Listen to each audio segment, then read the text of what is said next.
Yeah, they did it again. Hi everyone, this is Impulse, and in today's video we're gonna talk again about another article from The Guardian. Literally wrong. Like, it's a freaking joke. It become, almost to the point that it is irritating, insulting, and disrespectful. And well, you know what? We're gonna just dive in right away. So here we are, we have this Guardian article here with the main title saying it's exactly as they have done it in the 1910s a while ago. How Barbenheimer is leading the anti-CGI backlash. Do we talk about this right here? Like, are we talking about it or what?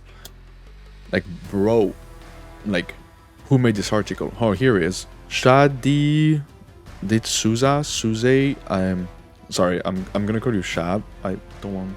My intention is not to rip your name apart. I'm sorry for that. I mean, you're kind of ripping my job apart. That's another debate. Hello. What is this here? Like, Shad, what is this? The other, keep it quiet. Don't say yet.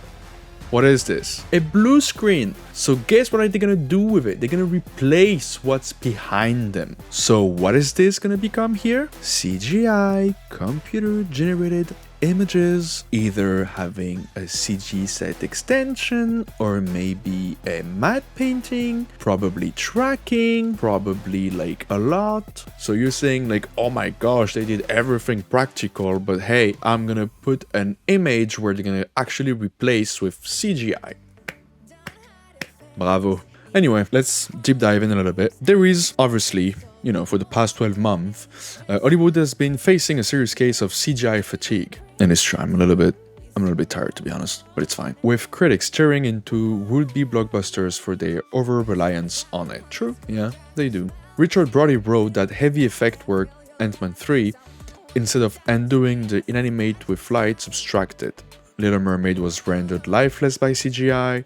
The Netflix rom-com You People starring Jonah Hill made headlines when it was revealed that the final kiss in the film was done with CGI. Just to sometimes give some context. A little disclaimer here, what I'm gonna say is not exactly what happened, but I know sometimes those things can happen. Like the case that happened between Jonah Hill and the other actress, for example, could have been maybe during reshoot. So I know usually, if I'm not mistaken, actors have in their contract like a couple of weeks of reshoot. They need to be available for it. But I'm assuming sometimes they are not available. So if they're not available, well, we're gonna try to maybe shoot with that person somewhere else, and maybe Jonah Hill on set or vice versa, and trying to literally put the two of them and make a little kiss with the help of compositing and or the department if they were involved. Anyway, again, I'm not saying this is the case. It maybe could have been the case. I think even the Corridor crew made a video about it, but I can't really remember. They maybe explained it already in there. I'm not quite 100% sure. What I was just mentioning was just a example of why it could have happened. The problem with this is like, especially this section here, like film historian Pamela Hutchinson said that this wave of film arrives after a period, quote, where they said CGI you can do everything with it and endless possibilities await you. Now we know that can be done and we're a bit distrustful of it. We're a bit over it because we know now that everything can be done on the computer. When you see the Barbie land set, it's refreshing to see something that someone has built with care and attention. Sure. Yes, I agree. A lot of effort has been made on set by props maker and like the art department and all those people. But what do you think the people behind the computer did also? They probably also put all their heart, all their passion, probably also all their time to make this happen and entertaining for the audience. Like, sure, they say here in this section, like, there was no question that her film would not be brought to life using in-camera techniques. Greta is a lover of cinema, she's 39 years old, and her knowledge is phenomenal.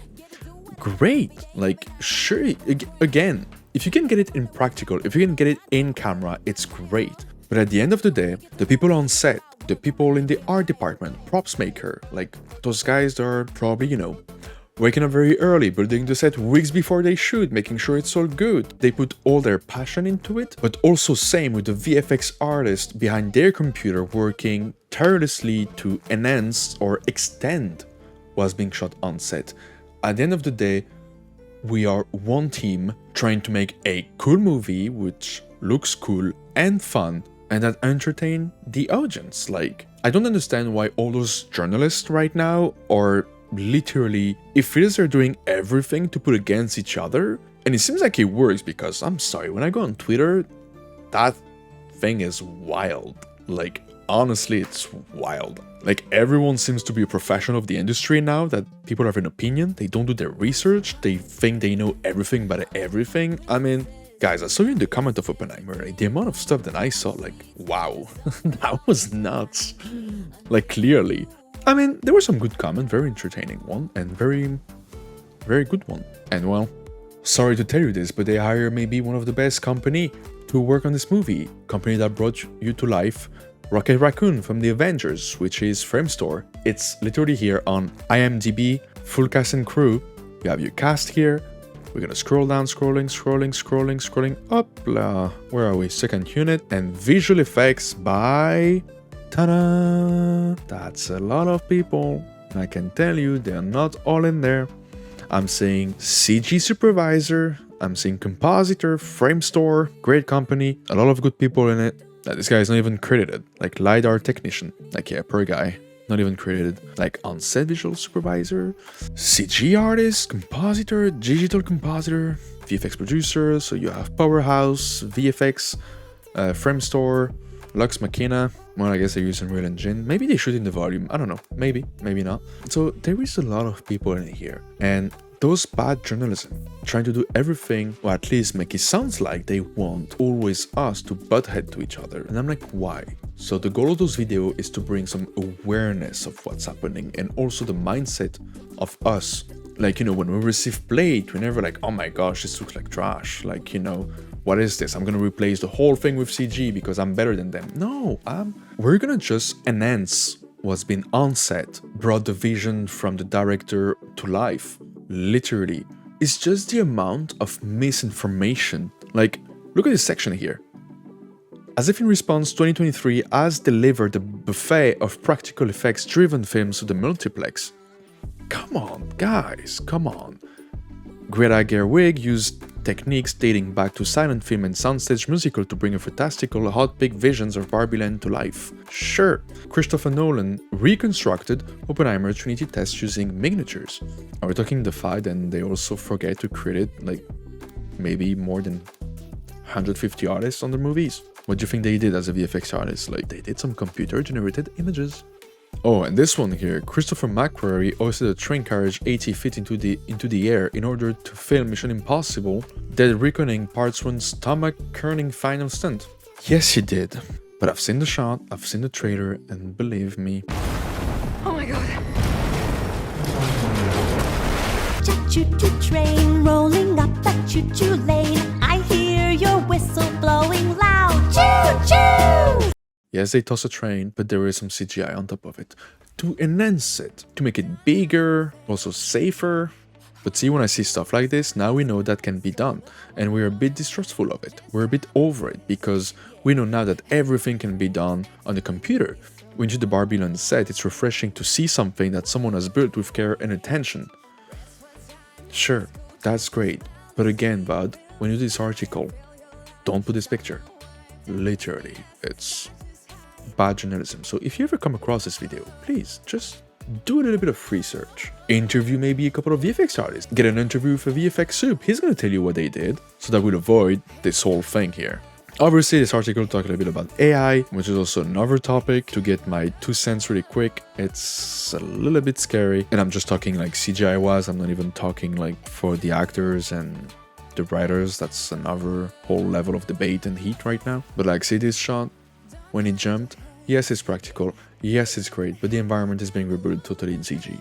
Sorry, guys. Just look at the trailer, look at the behind the scenes, look at the difference. It's there, but no one talks about this. But the thing is, with those articles, the good stuff happened literally at the end. This is the last bit of it. Like, you know, that doesn't mean that there are no VFX whatsoever. And oh, guess what? Look at what I'm reading here. Nolan, in particular, has been criticized for not crediting a swath of VFX artists who worked on Oppenheimer. No good, but So yeah, we aren't actually going to believe that there are no special effects in this film, but we're going to believe that we saw something that actually happened on a set somewhere, she says. We want that connection again.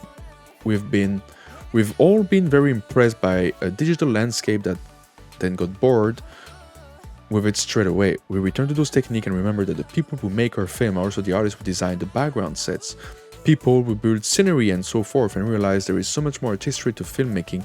That's just one person ordering a certain number of computer artists to do certain things. The problem with this is how the article should have been built around. The perfect marriage between set and visual effects. Literally like holding hands like this, it's seamless, flawless, you don't see the difference, you actually believe it was there.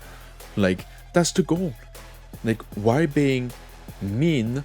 Like, there is gazillion of people working every day to entertain everyone. Why doing article like this?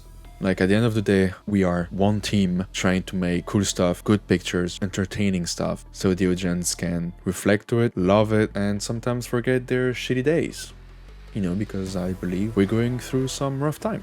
But I think you need to revise your copy here. This is bad. The goal of those videos is to try to bring awareness to people that are not in the industry and that will just read the headline of it and barely scroll through the article. Because let's face it, like, who goes till the end here, right? So I hope you guys got bits and bits of information. I hope that give you some knowledge and some answer to what's also happening behind the scene and the mindset of VFX artists. So if you enjoy it, you know, hit the little subscribe, like, show some support. It's always, you know, warm my heart a little bit. And I wish you a lovely day, weekend, night, like whenever you guys are watching this. And I'll see you on the next one. Bye.